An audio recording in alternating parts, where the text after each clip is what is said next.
Hello friends, स्वागत है आपका एक और वीडियो में। आज हम क्लास 11 फिजिक्स के मोस्ट आईएमपी क्वेश्चन को देखने वाले हैं, जो कि 4 नंबर के हैं। तो चलिए शुरू करते हैं। पहला प्रश्न है, जड़त्व किसे कहते हैं? ये कितने प्रकार का होता है? उदाहरण सहित लिखिए। पहला ये मोस्ट आईएमपी क्वेश्चन है। इसी के बाद रेखीय संवेग संरक्षण के नियम की व्याख्या कीजिए। यह भी वेरी आईएमपी क्वेश्चन है। इसी के बाद स्थैतिक एवं गतिज घर्षण के नियम लिखिए। यह भी वेरी आईएमपी क्वेश्चन है।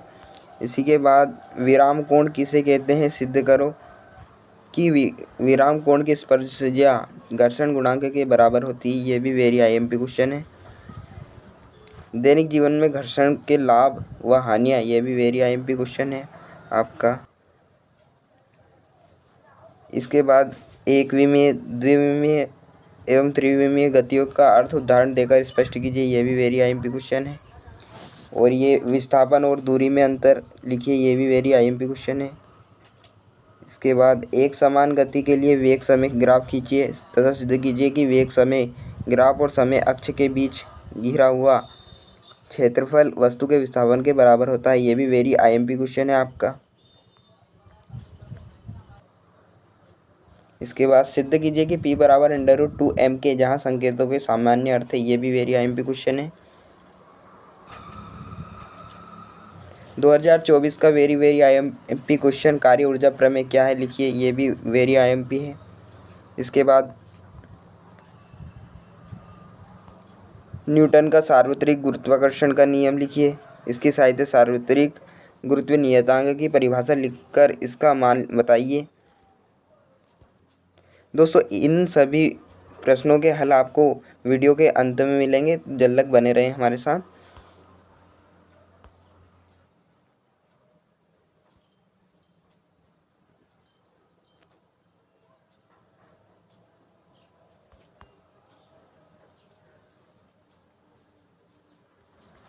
गुरुत्वीय त्वरण को प्रभावित करने वाले कौन कौन से कारक हैं?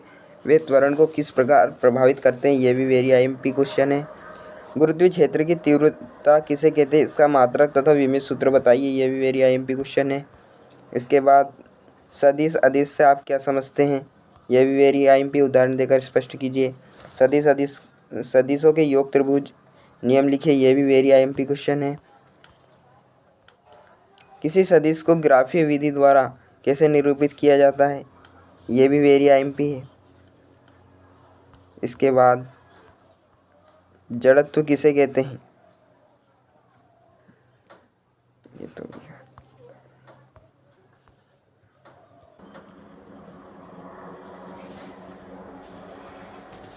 इसके बाद कोणीय त्वरण की परिभाषा दीजिए। यह भी वेरी आईएमपी क्वेश्चन है। द्रव्यमान केंद्र को परिभाषित कीजिए। यह भी वेरी आईएमपी क्वेश्चन है आपका। इसके बाद यहाँ पर आ जाइए, जड़त्व आघूर्ण का भौतिक महत्व समझाइए। यह भी वेरी आईएमपी क्वेश्चन है। इसके बाद यहाँ देख लीजिए, प्रत्यास्थता उत्तर प्रभाव तथा प्रत्यास्थता थकान की व्याख्या कीजिए। यह भी वेरी आईएमपी क्वेश्चन है। इसके बाद पास्कल का नियम क्या है? इस नियम पर गुरुत्व का क्या प्रभाव पड़ता है? यह भी वेरी आईएमपी क्वेश्चन है।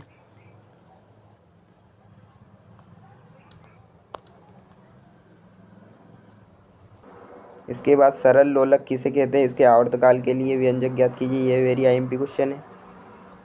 इसके बाद आपका अप्रगामी तरंगे क्या हैं? ये कितने प्रकार के होते हैं? इन तरंगों की गणितीय विवेचना कीजिए। यह भी 4 नंबर में बहुत बार पूछा जा चुका है। इसके बाद